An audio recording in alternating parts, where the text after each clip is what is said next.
The first time I realized I might be richer than I thought. It wasn't in credits, nor was it in the extravagant gifts I'd secretly received from satisfied clients. It was when my alien mother, Zarella, who had always preferred material proof of status over sentiment, walked into my small quarters and froze mid. Her 4 iridescent eyes, each a different shade of violet, glimmered in disbelief. "And this is your dragon?" she asked, her voice trembling, part amazement, part greed.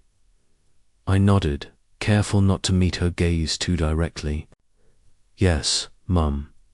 Ember is my service dragon."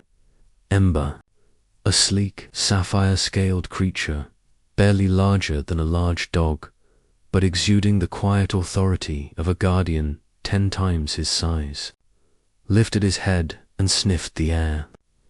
The small bells I had strapped to his harness jingled softly.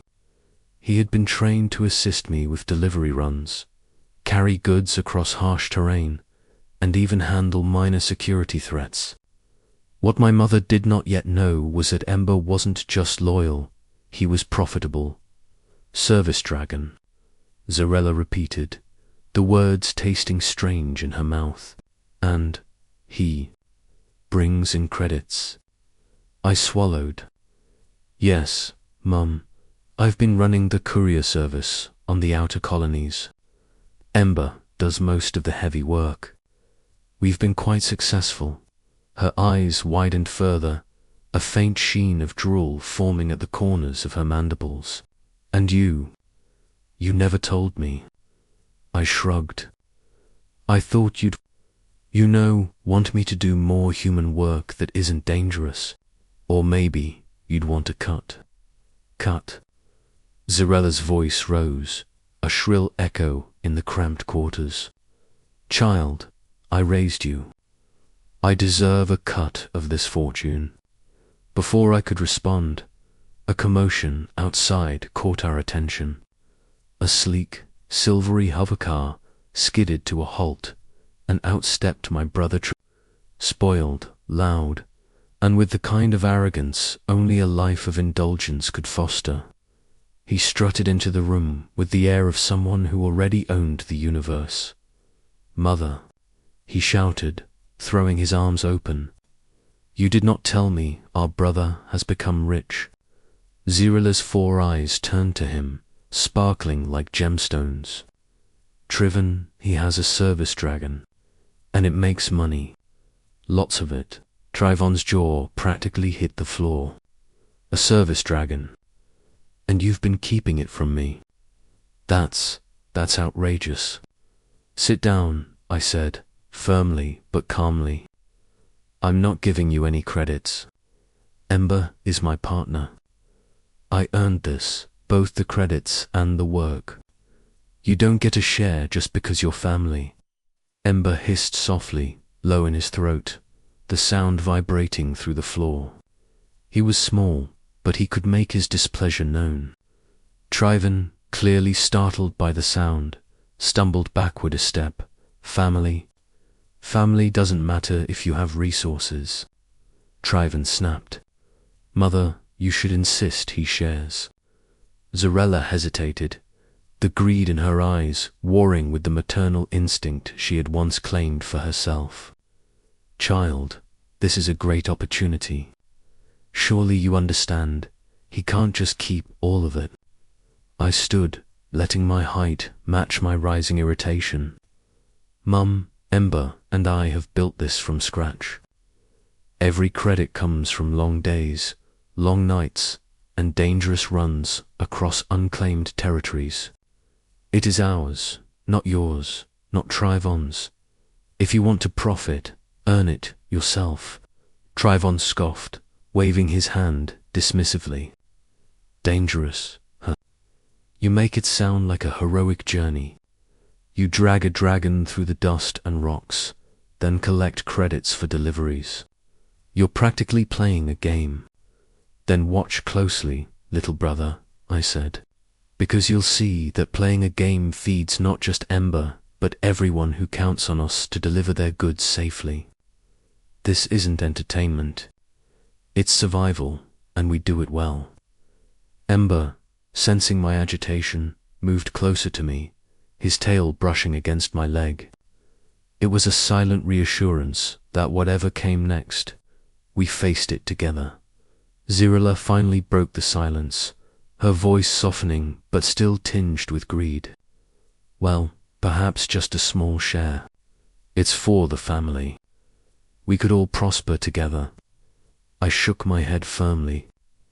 No, Ember and I decide what's shared. You want to help? Join the runs, learn the work, and maybe someday you can earn a share. But demanding it, that won't work. Trivon's eyes narrowed. So you would deny family their rightful portion. I deny laziness and entitlement, I corrected. I respect hard work. That's all that matters. Zirella's eyes flickered, her expression torn between maternal pride and the unrelenting allure of easy wealth. Trivon, on the other hand, seemed to grow angrier by the second, stomping across the floor with the elegance of a rampaging predator, but lacking any of the actual power. You know what? Trivon snapped, pointing a finger at Ember. If you won't give me credits, I'll take the dragon. Ember's eyes glowed faintly, a sapphire shimmer in dim light. He growled, low and rumbling like distant thunder. Try it, I said quietly, almost in a whisper. Trivon blinked, then laughed nervously. You wouldn't, you're underestimating him, I interrupted. And me, before he could act. Ember leapt with a speed that belied his size. Trivon froze as the dragon's claws barely touched him, pinning him lightly against the wall with enough pressure to remind him who held the power. Ember's tail wrapped around Trivon, not in harm, but as a clear warning. Cross me and you'll regret it. Zirilla gasped, her mouth agape.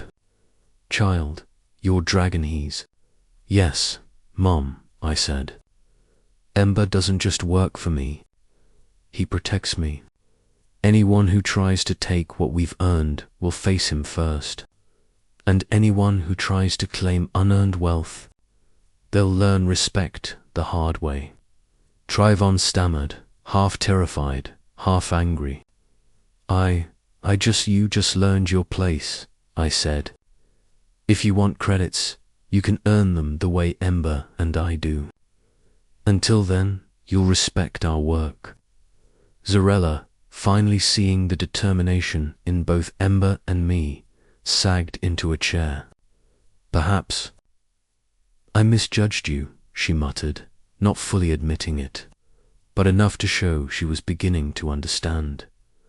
I nodded, letting my gaze soften. It's not about money, Mum. It's about independence, responsibility, and loyalty. Ember isn't just a service dragon. He's a partner, a friend, and a protector. That's something no credit can replace.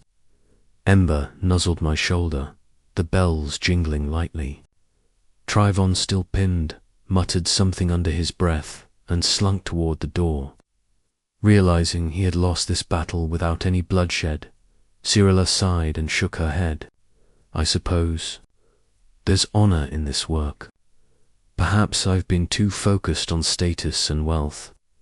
I smiled faintly. Then maybe next time, Mum, you'll ask before trying to take what isn't yours. And maybe Trivon will learn that some things are earned, not demanded. As they left, Ember sat beside me, tail flicking lazily. You handled them well, he seemed to say. I scratched behind his ear, the faint scales warm under my fingers. We make a good team, don't we? Ember gave a low, approving rumble.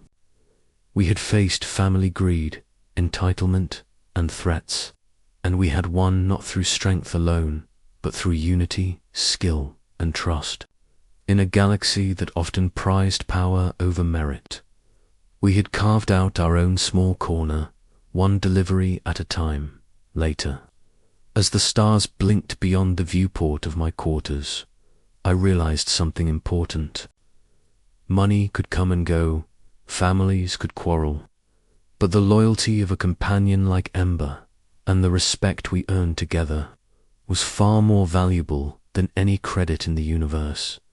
And as for Trayvon and Mom, well, they'd just have to learn that the human way, earning it, respecting it, and protecting it, was something neither of them could shortcut. Not now, not ever. Ember flicked his wings once, stretching after the tension of the encounter, and I smiled. In a galaxy filled with chaos, greed, and opportunists, some things were still pure. Loyalty, partnership, hard work, and the quiet, unspoken promise that we, together, would always rise above, because in this vast, indifferent universe, humans and a small sapphire dragon could still carve out victories the old-fashioned way, with courage, brains, and heart. Asterisk.